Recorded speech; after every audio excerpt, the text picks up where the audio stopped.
What is good, everybody? AHS Rules back again with another video as we're here to review another retro review.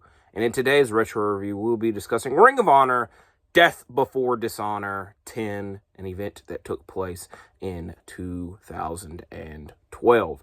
It is Death Before Dishonor week this weekend, this Friday to be exact. I will try my earliest to get my Death Before Dishonor predictions up during the course of this week's Ring of Honor review. It'd be somewhat difficult to do that now because there's still only 4 matches announced, but we'll get to those in the review this week. Why did I choose Death Before Dishonor 2012? I feel that is a question that you might be pondering. If not, I'm still going to answer it anyways. I have a handful of reasons. Reason number 1, I had never seen this show fully. I've seen bits and pieces of the show, but I never actually watched the show in full until watching it the other day. Reason number 2, and this one is a more important reason, is it kind of ties into something that we're dealing with in the current Ring of Honor product, in that we don't know what the hell is going on with the Tag Team Championships, as Dustin Rhodes, who's one half of the Ring of Honor Tag Team Champions, is currently injured, and we're wishing him the best. So we don't really know the direction that they're going with the tag team titles or who is going to fill that void, even though I've suggested they just, get new champions, but I digress. Traveling back to 2012 into this event specifically, and again, kind of the reason that I chose this event, because it kind of ties into the modern product, is that they actually did have to vacate the tag team titles in the summer of 2012. And I'm not going to go fully into it. We will get a very good recap here.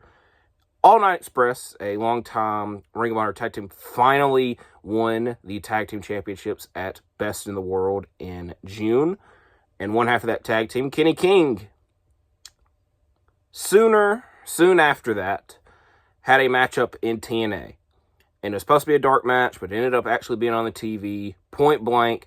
Ring of Honor said, hey, if you do this match for TNA, you're done here. You are gone. And again, he was doing it as one half of the tag team champion. So he did the match. He was gone from ROH. His time in TNA, he actually did fairly well for himself. He was a several-time X Division champion. But he kind of screwed over his tag partner, Rhett, Titus, because, again, they had waited so long to get and earn an opportunity for the Ring of Honor Tag Champions, and they finally got it, and it's squandered and somewhat forgotten about. But, again, the tag team titles had to be vacated due to it. So, during the course of this event, they crowned new tag team champions, and over the past month or so, they were holding a tournament to do so. So that is the main plot of the show. It is not the main event. The main event is Kevin Steen versus Rhino for the Ring of Honor World Championship, but we got a lot of other matches to cover before we get into that. Let's start off with what started the show off, and I just told y'all about the Tag Team Title Tournament. It is the first semifinal matchup on this event. C Wrestle Factory versus SCUM, Jimmy Jacobs, and Steve Corino. C Wrestle Factory, Caprice Coleman, and Cedric Alexander defeated the Young Bucks in the first round, which would end up being the Young Bucks' last ROH appearance for almost a year to that point. This is their... It's kind of weird talking about the Young Bucks in ROH, but if you've known the Young Bucks' career, they did not like being in ROH during the Jim Cornette era, but this is post-generation. So they were there. They had a handful of matches in like 08, 09. Then went to TNA, had the Generation to Me, which is very funny that that's kind of relevant to today because they got called Max in Germany a couple weeks ago. And then they were gone from TNA. They were there for like a year and a half. And they went back to ROH, and they were in ROH for a year and just butted heads and didn't really do anything to make an impact. And then, I'm talking about TNA. Back at ROH, they didn't really do anything there in their second run, per se. And this is the end of that. And then, obviously, they come back the next year and change the business and industry, per se. But I spent a whole lot of time talking about the Young Bucks. They don't even have a match on the show. They lost to CNC in the first round, was the point that I was making.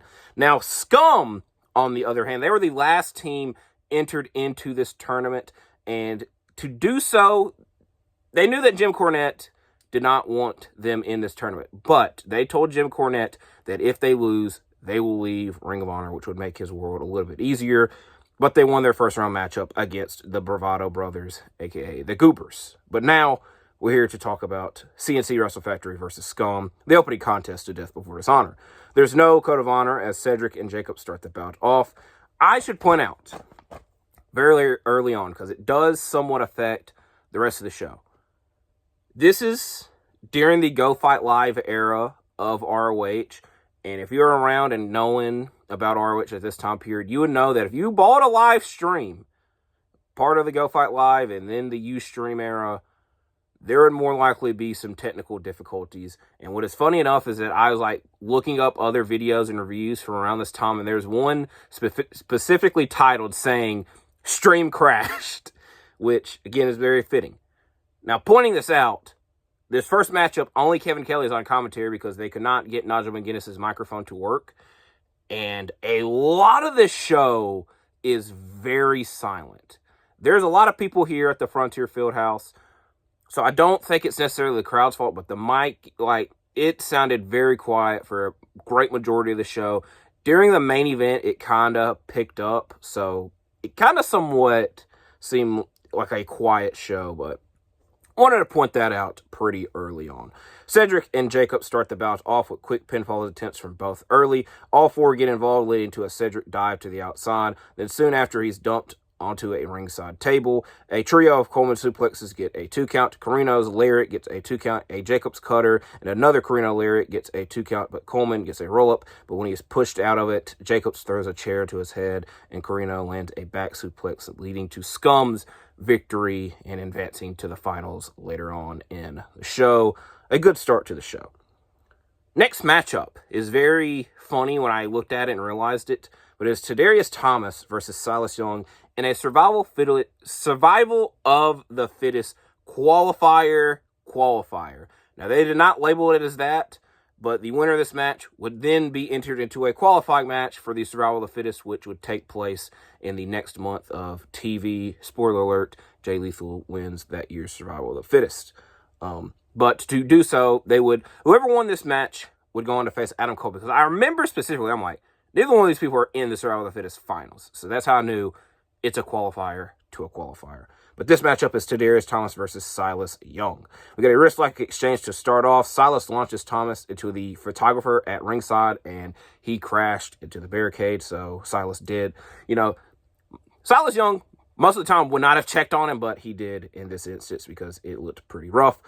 Thomas uses the top of his head when Silas is trying to deliver punches and ends up hurting Silas's hand. Silas's backbreaker lariat gets a 2 count, but later misses on his split-legged moonsault, and Thomas lands a pop-up kick to win the matchup and then lose to Adam Cole on ROH TV in the Survival of the Fittest qualifier.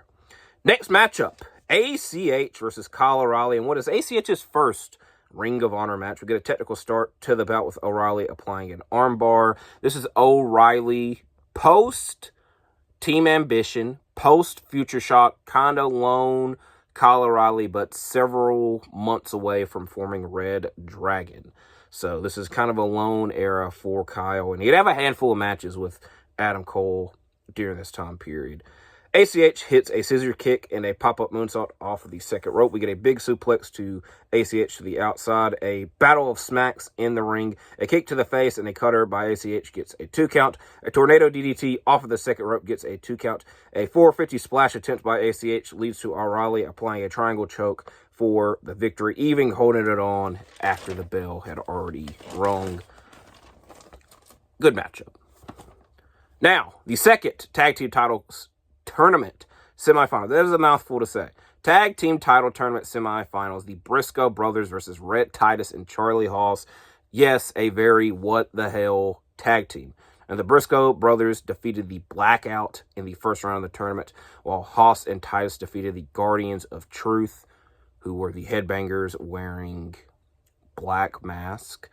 Why Rhett, Titus, and Charlie Haas were teaming together? I told y'all Rhett Titus was one half of the tag team champions. And then he ended up having to get stripped because ANX had to vacate. But he didn't do anything wrong. And he wanted to have an opportunity to still be tag team champions. Now, Charlie Haas, who was a part of wrestling, I always get confused if they were wrestling or World's Greatest Tag Team in ROH. I think they were Wrestling's Greatest Tag Team because it's the same initials regardless. ANX defeated Wrestling's Greatest Tag Team at Best of the World, and because of this, Wrestling's Greatest Tag Team were on a bit of a rampage afterwards during this time period in ROH, and Shelton Benjamin was suspended, but Charlie Haas, he wanted to get an opportunity at the Tag Team titles again because, he was champions and lost. There's supposed to be a rematch clause there. So they came to a bit of a obviously complicated compromise to where these two would team together. If they win the tournament, then they could settle their differences and see who could be tag champions after that. But both men obviously wanted the tag team titles back. But they'll have to go against the greatest tag team in Ring of Honor history, the Briscoe Brothers. Jay and Rhett start the match off. Haas drops Jay on the barricade while everyone is worried about Shelton and Rhett arguing at ringside. I also probably should have mentioned that Shelton Benjamin is here for this because his suspension is up and it plays effect throughout the night. Jay is struggling to get back in the ring after that barricade drop, but tags Mark in, who brings some redneck kung fu to Haas. Shelton grabs Mark on a pinfall attempt, and then the Briscoes attempt the Doomsday device with Haas suplexing Mark off of the top rope and Rhett rolling up Jay to pick up the victory and will later on face SCUM in the finals of the tag team title tournament. This did seem like a matchup where they're just wanting to get in and out because one of the teams has to compete later, and a lot of this matchup was Rhett and Charlie arguing with one another.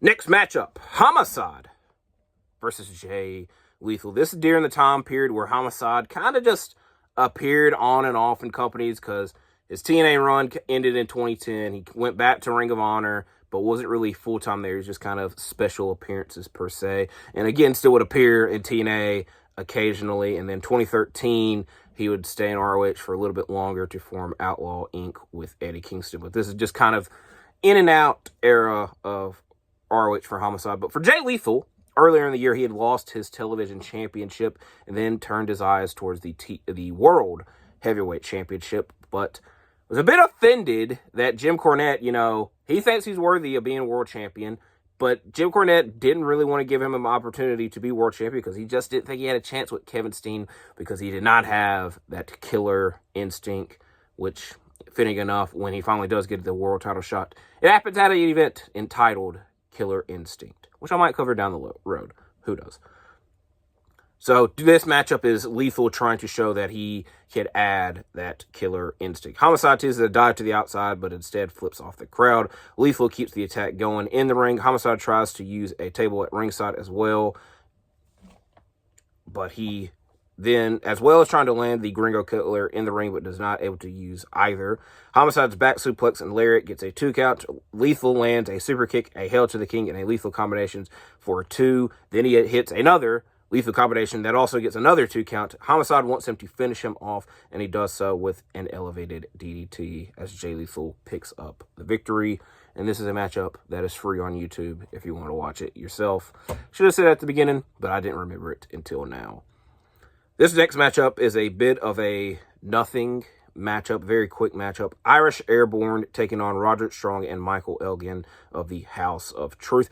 This does, because Roderick Strong is Mr. ROH, and it sucks that the first 2 shows that I've reviewed for ROH that he has been on, he's been in tag team matchups where he does not get to do a lot of things. So hopefully the next show, Ring of Honor show I review, Roderick Strong has an actual Mr. ROH caliber matchup. But he does start this match off with Jake Crist. Nothing really happens until Elgin comes in with his delayed suplex. Then he's left by himself as Roddy's wrist is hurt and he's walking away, leading to Elgin having to take it on both Crist brothers by himself and having to catch both of them off of a Crist double dive. He argues with Roddy, and Elgin does hit a powerbomb on one of the Crist, but Roddy tags in to get the pinfall. This is mainly a matchup for Roddy and Elgin to argue with one another and still win it somehow, some way. Next matchup, TV title matchup, Adam Cole versus Mike Mondo. Matt Hardy is here for commentary. This is post-TNA run, post full-time in ROH, just kind of, again, sporadically appearing in places. It's very weird. And I did notice it during the course of this show. This show, there's not a lot of full-time ROH people here. Like Irish Airborne aren't full-time in ROH. Homicide's not full-time in ROH. Matt Hardy's not full-time in ROH. It just kind of felt like they had this. I love comparing everything wrestling to something in my GM and WWE 2K. This felt like, hey, this is a pay-per-view. We have all of our contracted people out. We just need to bring in a bunch of legends, maybe to do promos, maybe to actually compete. For Matt Hardy's sake, he's here to do commentary, and luckily enough, they got commentary fixed, because if they would have had him like, hey, you got to do commentary tonight, and then they're like, oh, everything's messed up, it kind of would have been a waste of a Matt Hardy appearance. But he is here to scout Adam Cole, because everyone is saying Adam Cole is a lot similar to Matt Hardy. I don't really see the comparisons. And Mike Mondo does ask Adam Cole, will he make this match a Ring of Mondo matchup, a no-fear matchup, which essentially meant that there would be no countouts, which Cole does oblige. There's no countouts, and a physical start to the match up. Because of this, Cole targets Mondo's knee after landing a super kick on it. Cole lands a tope suicida to the outside, crashing into the barricade. Both men are throwing each other into the barricades afterwards. We got a German suplex on the stage, as it looks like Mondo lands on top of his head when this happens. We got a forearm exchange in the ring, a German suplex in the corner for a 2 count. Mondo misses on a top rope knee drop as Cole applies the figure 4 afterwards. That Mondo is able to flip over, but not for long, and is in the center of the ring and has to tap out as Adam Cole successfully retains his Ring of Honor TV Championship. Matt Hardy comes in the ring to congratulate Cole afterwards, but he does have to let him know that he is better. And it is weird, because I obviously have, this is a show from a long time ago, and I know a great majority of what happens afterwards. Their rivalry never really picked up. They did have one matchup, and they had a handful of matches. They had a matchup at Final Battle. Non-title TV title match, which kind of, is a wink. Matt Hardy wins that. And then because he had beaten the TV champion, he's like, yeah, I should get a TV title shot now. I should actually be the TV champion. And he never got to get it because Adam Cole would lose the TV title then. So then at that point, he was mad at Adam Cole for losing the TV title, and he thought he should have been TV champion. And then in pointing out that it kind of gets weird is that if you told people and asked people, what are your thoughts on Adam Cole and Matt Hardy, you wouldn't talk about the matchups and the rivalry they had. You would talk about that they formed the kingdom later on. So this is kind of the start of all of it that kind of seems very forgotten and a little bit unnecessary, but I digress. Now we're here for the tag team title tournament finals. I said it right without stuttering that time. SCUM taking on Titus and Haas. This is the first time the champions will get new tag team titles. I was telling somebody about this, and they're asking which version of these. These I call the Red Dragon era titles. So we have the OG era, we have the Kings of Wrestling era, we have the Red Dragon era, because only when Red Dragon or ROH Tag Champions, it's the only version they held. When Kings of Wrestling were tag champs for over a year, they held that version. So this is the version after that, and then we have the later era, then we have the modern era, it is the version that just has the ROH logo in the center. That's kind of the best way to describe how they looked. But the winners of this tournament will get those championships. No code of honor as Carino and Haas start the match off. Haas is not too eager to tag his partner in. To be tagged back in once he tags out. Titus is trapped in his opponent's corner, and kind of a detriment to his own fault because he does not want to tag Haas back in and takes a lot of damage. Shelton comes into the ring and tries to help out Rhett Titus by landing a super kick on Jimmy Jacobs when the referee's back is turned, but Rhett didn't appreciate this, and Shelton said F it and super kicked and gave a pay dirt to Titus, helping SCUM win, and they could stay in Ring of Honor and hold all the titles. Maybe, if their leader, Kevin Steen, retains in our next matchup, our main event matchup, Kevin Steen versus Rhino.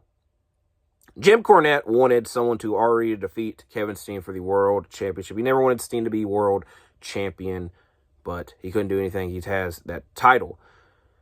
He then is trying to recruit anyone and everyone to become the next World Champion, and even deeps down goes to the House of Truth, who, he doesn't really want them to be champion, but he would take anyone else but Kevin Steen. So that is why Rhino got the shot.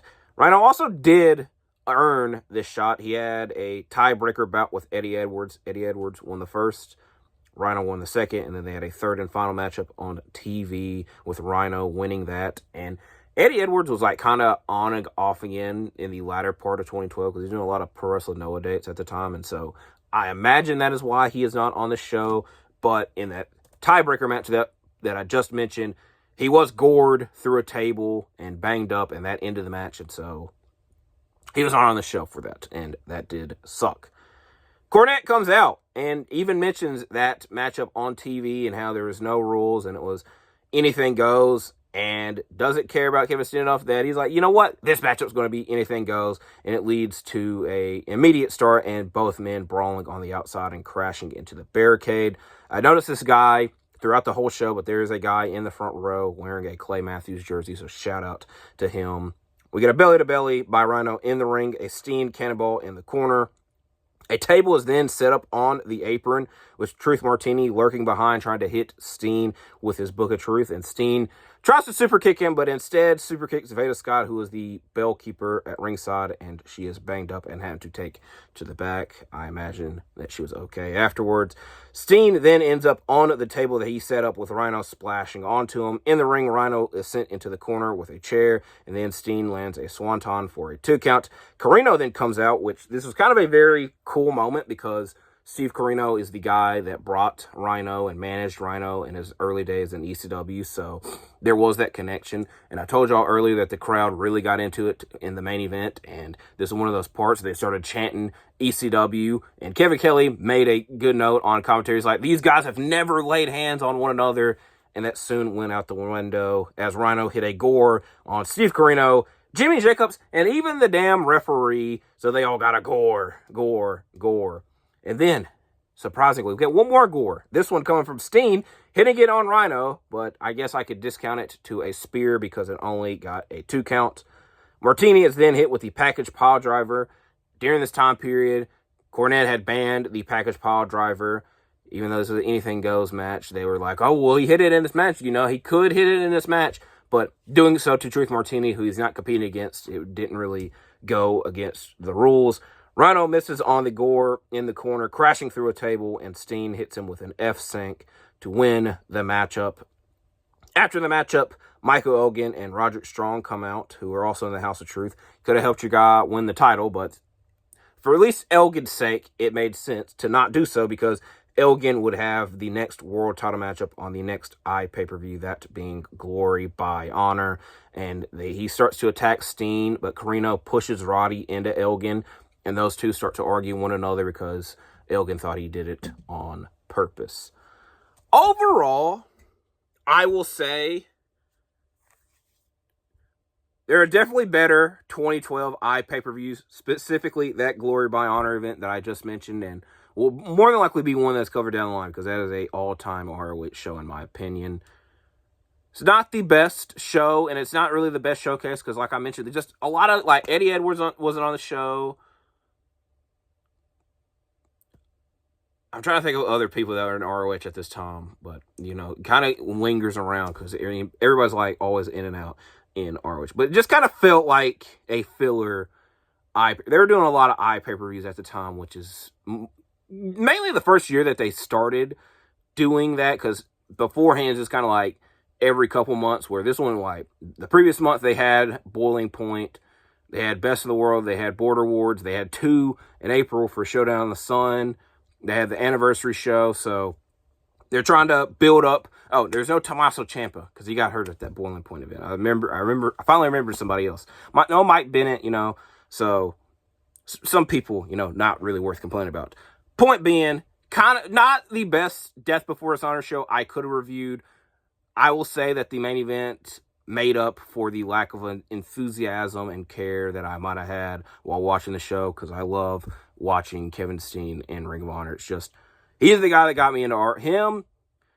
People talk about, CM Punk started in ROH and CM Punk being in ROH, and you got to see what Kevin Steen, like, Kevin Steen is the guy that got me into ROH. I always will credit that and say that. So there's always a special part for Kevin Steen ROH matches, and it was definitely the best matchup on the show. So I can keep blabbing about stuff that I've already talked about, but I won't waste y'all's time anymore. Sorry for it being a late upload, because it's been a crazy week and a crazy day, and I was finally able to squeeze this review in now. So I don't know what the next retro review will be, which sucks for y'all, but is good for me because I could pick anything and everything. And, you know, maybe y'all like that. Who knows? I'll try my best to get this week's Ring of Honor review out as early as can because it will include my Death Before Dishonor predictions prior to this Friday's event. I'll try my best. I can't make any guarantees, but I will try my best. So I do appreciate y'all for watching this, though. Like, comment, subscribe, and I'll see you when I see you, because I'm out for now. Goodbye.